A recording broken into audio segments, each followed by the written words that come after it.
Avertissement. Cette vidéo est destinée à un public averti.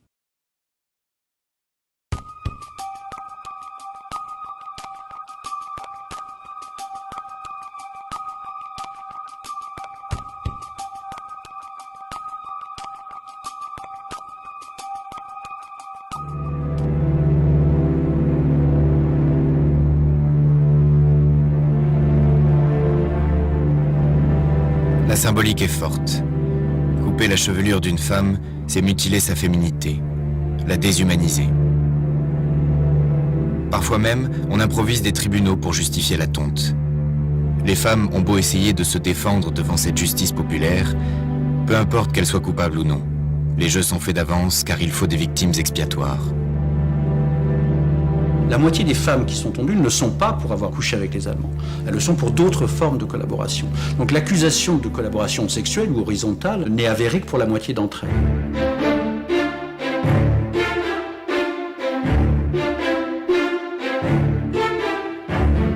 Une fois tondues, les femmes sont regroupées et exhibées au public.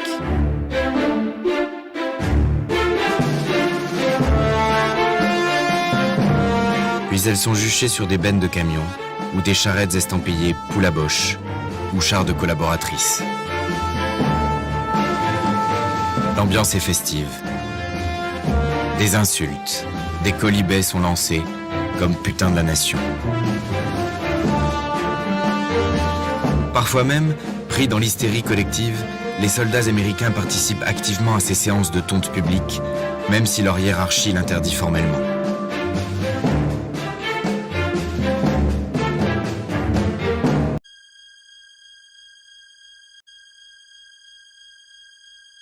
Bienvenue dans « Les ombres féminines du Troisième Reich ». Aujourd'hui, nous plongerons dans les histoires peu connues mais dérangeantes des femmes qui ont laissé leur empreinte sinistre au cœur du régime nazi. Ces femmes, souvent méconnues, ont été les agents de la terreur et ont participé activement à des actes d'une cruauté inimaginable. Le régime nazi a été marqué par la participation de certaines femmes à des activités sinistres et inhumaines. Il est important de noter que ces femmes étaient complices des atrocités commises par le régime nazi. Leur implication dans des actes inhumains souligne la complexité de la participation des femmes à ces crimes horribles. Ces femmes, souvent négligées dans l'histoire, étaient des pions actifs dans la machine infernale du régime nazi. Leurs actions témoignent de la sombre réalité de l'idéologie qui a permis de telles atrocités. N'oublions jamais leur histoire, car ce souvenir est la première étape vers la prévention de l'horreur.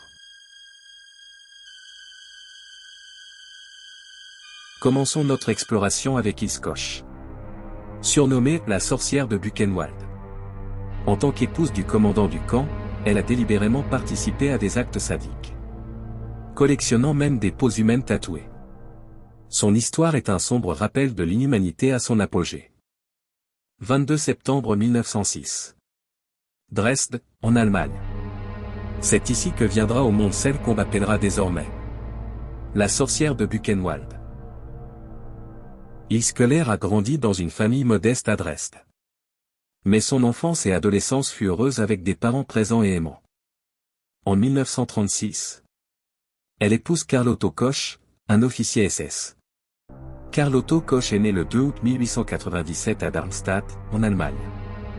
Il a servi dans l'armée allemande pendant la Première Guerre mondiale. Après la guerre, il a rejoint les rangs des Freikorps, unité paramilitaire nationaliste, avant de s'engager dans la SS, Schutzstaffel, en 1931.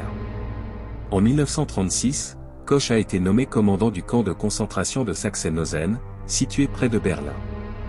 Plus tard, en 1937, il est devenu le commandant du camp de concentration de Buchenwald, en Thuringe. Koch était connu pour sa brutalité envers les détenus. Il a introduit des politiques punitives et a encouragé la violence des gardiens envers les prisonniers. Il a également exploité économiquement les travailleurs forcés détenus dans les camps sous sa juridiction. En 1941, Karl Otto Koch a été arrêté par la SS pour des accusations de corruption et de malversation financière. Ces accusations comprenaient des allégations selon lesquelles il aurait détourné des biens volés aux détenus à des fins personnelles. Bien qu'il ait été destitué de son poste de commandant de Buchenwald en 1941. Koch a été réaffecté en tant que commandant du camp de concentration de Lublin, Majdanek en 1942. Le couple a eu 2 fils. Peu de temps après son mariage, elle adhère au parti nazi et devient une fervente supportrice du régime. Ilse Koch était une femme ambitieuse qui a profité de sa relation avec son mari, Karl Otto Koch, pour occuper un rôle influent dans les camps de concentration de Buchenwald et Dachau. Elle aurait également accumulé des biens volés aux détenus, démontrant un désir de prospérité personnelle. Sa réputation de sélectionner des détenus pour leurs tatouages et de demander à ce que leur peau soit conservée après leur mort a contribué à sa notoriété. Ces allégations ont contribué à son surnom de « sorcière de Buchenwald ». Ilse Koch aurait été impliquée dans la sélection de prisonniers pour des expériences médicales, des travaux forcés, ou même pour être exécutée. Ilse Koch perverse et sadique prenait plaisir à torturer les prisonniers dans le camp. Certains témoignages suggèrent qu'elle choisissait spécifiquement des détenus pour leurs tatouages intéressants. La plus célèbre et controversée des allégations contre Ilse Koch est celle selon laquelle elle aurait ordonné la fabrication d'articles à partir de peaux humaines tannées. On prétend qu'elle aurait collectionné des tatouages pris sur les corps des détenus décédés pour en faire des objets, tels que des abat-jours ou des abat-jours de table. Ilse Koch était accusée d'avoir participé activement à la brutalité envers les détenus. Les gardes sous son commandement étaient connus pour leur violence, et Ilse Koch était réputée pour encourager cette brutalité. En 1943, Koch et sa femme y ont tous deux été arrêtés par les autorités SS. Karl Otto Koch a été jugé devant un tribunal SS à Munich pour corruption et fraude. Il a été reconnu coupable et exécuté par peloton d'exécution le 5 avril 1945, quelques semaines avant la fin de la Seconde Guerre mondiale. Ilse Koch, la « sorcière de Buchenwald », a été jugée à 2 reprises pour ses actions pendant la Seconde Guerre mondiale. Ilse Koch a été jugée pour la première fois en 1947 lors du procès de Buchenwald, qui s'est tenu à Dachau. Ce procès était l'un des nombreux procès de crimes de guerre organisés par les Alliés après la fin de la Seconde Guerre mondiale. Les chefs d'accusation retenus contre Ilse Koch comprenaient des crimes de guerre, des crimes contre l'humanité et sa participation à un complot criminel. Elle était accusée d'avoir participé à des actes de brutalité envers les détenus de Buchenwald, y compris la sélection de prisonniers pour des expériences médicales inhumaines. Le procès de Buchenwald a eu lieu du 11 au 15 août 1947. Les témoignages des survivants et des anciens détenus ont été présentés comme preuves, décrivant les brutalités et les atrocités perpétrées sous le commandement de Koch. Pendant son procès, Ilse Koch a maintenu son innocence face aux accusations les plus graves portées contre elle. Elle a affirmé qu'elle était injustement accusée et que les témoignages étaient fabriqués. Ilse Koch a été reconnue coupable de crimes de guerre et de crimes contre l'humanité. Elle a été condamnée à la réclusion à perpétuité.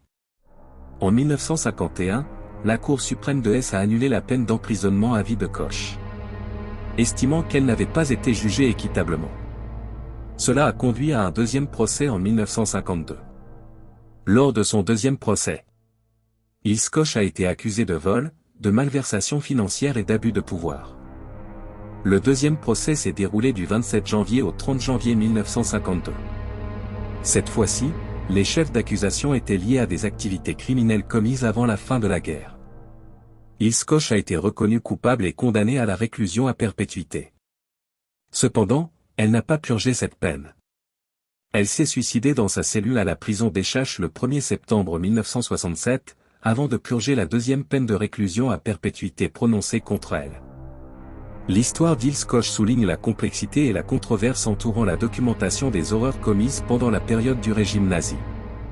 Les témoignages, les preuves et les motivations des accusés étaient souvent difficiles à démêler, et cela a alimenté les débats sur la culpabilité individuelle dans le contexte des crimes de guerre nazis. En conclusion, Ilse Koch reste une figure troublante de l'histoire nazie, dont le rôle exact et les actions demeurent sujets à des interprétations diverses et à des controverses persistantes. Passons à Hertha Oberhäuser. Une médecin sans scrupules à Ravensbrück. Elle a mené des expérimentations médicales choquantes sur des femmes détenues, violant les principes les plus fondamentaux de l'éthique médicale.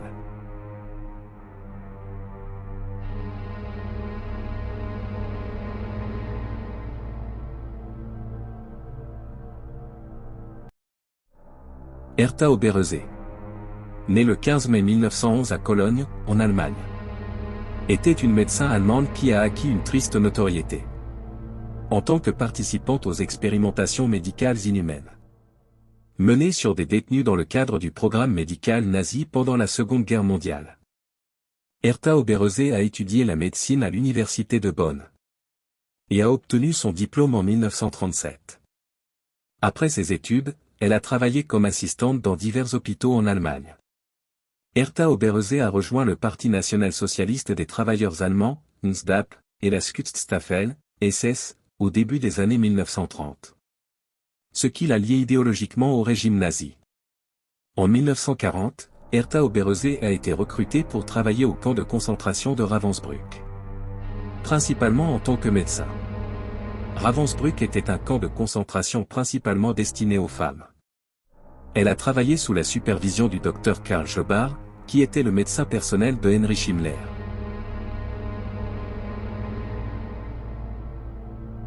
Hertha Oberhöse a été impliquée dans des expériences médicales atroces, notamment des essais sur les sulfamides.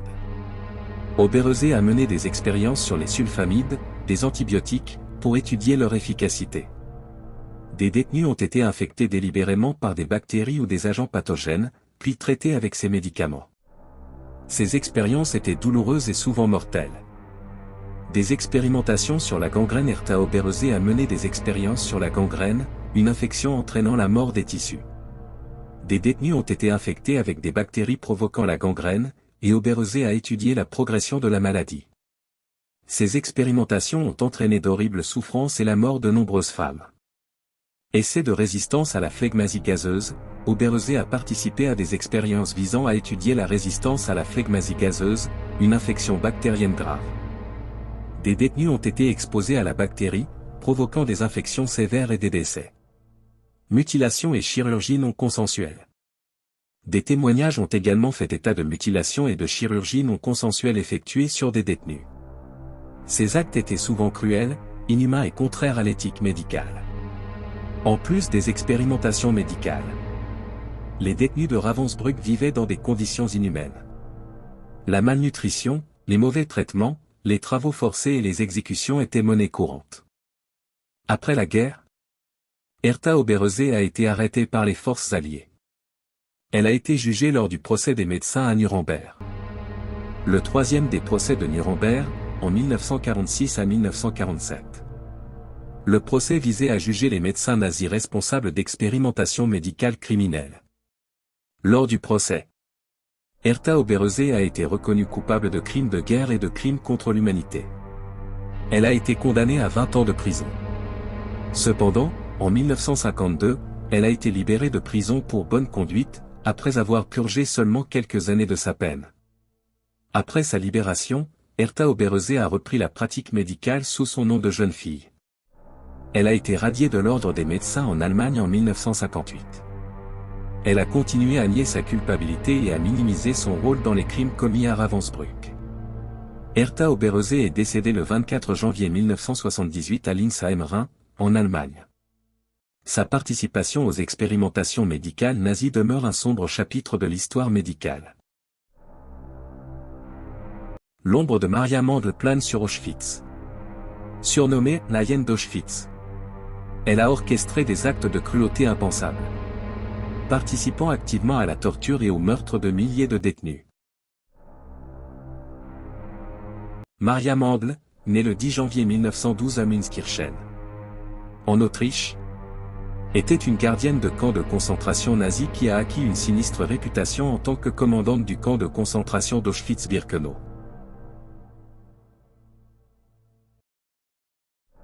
Maria Mandl a grandi dans une famille catholique en Autriche. Après avoir quitté l'école, elle a travaillé comme serveuse avant de rejoindre le parti nazi autrichien en 1938. Elle est également devenue membre de la SS, Schutzstaffel. En 1938, Maria Mandl a commencé à travailler au camp de concentration de Lichtenburg, en Allemagne, en tant que gardienne. En 1942, elle a été transférée à Auschwitz, où elle a rapidement gravi les échelons. En mai 1943, Maria Mandl est devenue la commandante du camp de concentration de femmes à Auschwitz, devenant ainsi l'une des rares femmes à occuper un tel poste pendant la période nazie. Maria Mandl était responsable de la vie quotidienne dans le camp, des sélections pour les chambres à gaz, et de la gestion des travaux forcés des détenus. Elle a supervisé des sélections brutales, déterminant qui serait envoyé aux chambres à gaz et qui serait autorisé à travailler. Sous son commandement, les femmes détenues à Auschwitz ont subi des conditions de vie inhumaines, la malnutrition, les expériences médicales, et les exécutions. Mandl était connue pour sa cruauté impitoyable envers les détenus. Elle supervisait les sélections cruelles qui déterminaient le sort des détenus. Elle participait activement à la sélection des personnes qui allaient être envoyées aux chambres à gaz pour être exterminées. Les enfants, les personnes âgées et les individus jugés incapables de travailler étaient souvent condamnés à la mort. Mandl était aussi responsable des conditions de vie épouvantables dans le camp.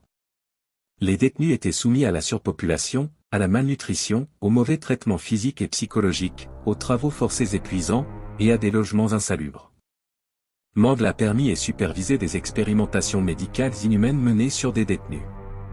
Ces expériences, souvent menées par les médecins nazis, impliquaient des souffrances physiques et mentales intenses, et beaucoup de détenus en sont morts. Mandl était connu pour sa brutalité envers les détenus.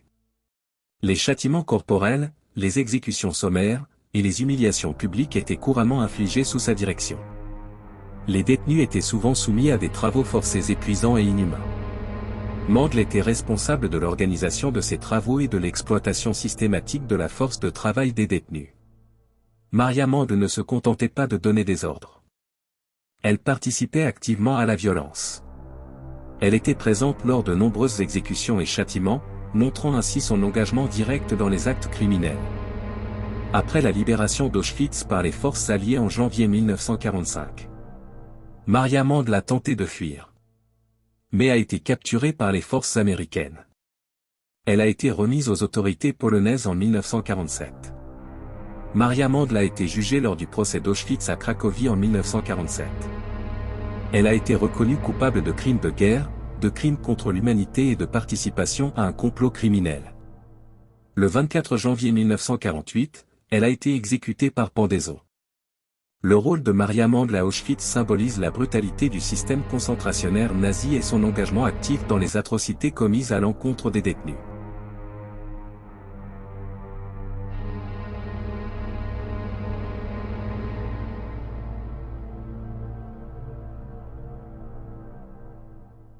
Passons à une autre gardienne qui a exercé au même camp de concentration de Ravensbrück. L'une des plus jeunes, mais tout aussi perverse que les autres gardiennes. Dorothea Binz. Née le 16 mars 1920 à Hallenstein, aujourd'hui Holstein en Pologne. Dorothea Binz a grandi en Allemagne et a rejoint la Ligue des filles allemandes, BDM, à un jeune âge. Programmée par le parti depuis sa plus tendre enfance, c'est tout naturellement qu'en 1938, à l'âge de 18 ans, elle a adhéré au Parti national-socialiste des travailleurs allemands, NSDAP, et à la Schutzstaffel, SS. En tant que gardienne à Ravensbrück, Dorothea Binz était responsable de la surveillance des détenus, de l'application des punitions et de l'organisation du travail forcé. Tout comme Maria Mandl, elle était réputée pour sa brutalité envers les prisonnières.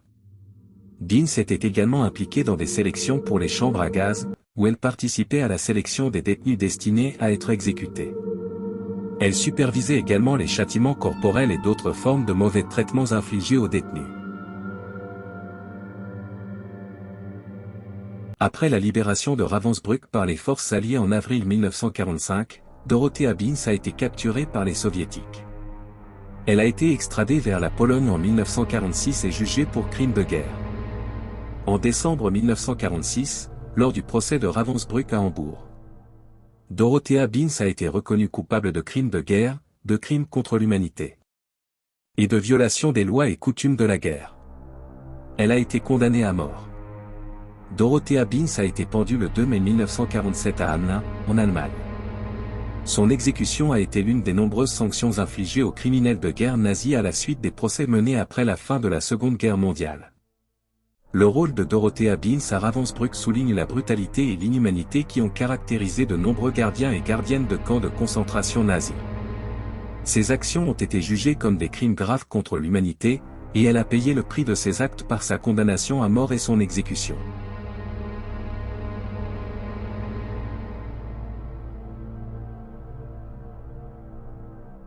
Le camp de concentration de Ravensbrück a abrité les pires brutalités et horreurs de l'idéologie nazie. Qui a fabriqué des soldats sans âme? Mais quand ces crimes sadiques et innommables ont été commis par des femmes, ceci est d'autant plus horrifique que des femmes qui donnent la vie la prennent à milliers et des milliers de femmes et d'enfants.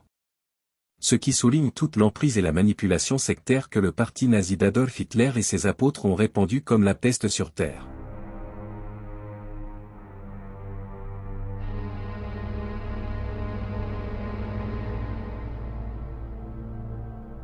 Passons à une autre gardienne du camp de Ravensbrück dont la réputation est horriblement macabre. La terrifiante Hildegard Lacher. Née le 19 mars 1920. En octobre 1942, à l'âge de 22 ans. Elle devient infirmière dans l'armée allemande. Elle sert au camp de Majdanek comme gardienne auxiliaire SS. Elle travaille ensuite à Ravensbrück et à Auschwitz. En 1944, après la naissance de son troisième enfant. Elle continue à servir au camp de concentration d'Auschwitz. Elle fuit le camp en décembre 1944. Des rapports rapportent ses derniers travaux de supervision à Bolzano. Un camp de détention dans le nord de l'Italie et au camp de concentration de Mauthausen-Gusen en Autriche. En novembre 1947. Elle comparaît au tribunal de Cracovie en Pologne avec 40 autres gardes de SS au procès d'Auschwitz. Elle est assise à côté de 3 autres anciennes femmes SS, Alice Orlowski, Thérèse Brandl et Louise Danz. En raison de ses crimes de guerre à Auschwitz et à Plaszow. Elle est condamnée à une peine de 15 ans de prison. Elle est libérée en 1956 d'une prison de Cracovie. En 1975, le gouvernement allemand juge 16 anciens gardes des SS du camp de concentration de Majdanek. Elle était l'un d'eux avec Hermine Braunsteine et Alice Orlowski. Du 26 novembre 1975 au 30 juin 1981, les accusés sont jugés dans un prétoire de Düsseldorf. Les témoignages sur son comportement sadique sont détaillés. Un ancien prisonnier, Henryka Ostrowska, ayant témoigné, lui donne le surnom de « Brigitte la sanglante », Krowa Brigida en polonais. Beaucoup d'autres témoins l'ont qualifié de « pire » ou « la plus cruelle », matrone. Du fait de ses sélections A pour les chambres de gaz. En libérant son chien sur les détenus. Ce tribunal la condamne à 12 ans d'emprisonnement, elle passe 5 ans en détention. Hildegard Lacher est morte le 14 avril 1995. Les horreurs commises par toutes ces femmes restent infimes que le régime nazi d'Adolf Hitler a infligées à millions de personnes. Si vous avez trouvé cette exploration aussi troublante que nous, partagez cette vidéo pour sensibiliser et éduquer. Ensemble, nous pouvons faire en sorte que ces ombres ne soient jamais oubliées. Merci de nous avoir rejoints dans cette exploration sombre et complexe.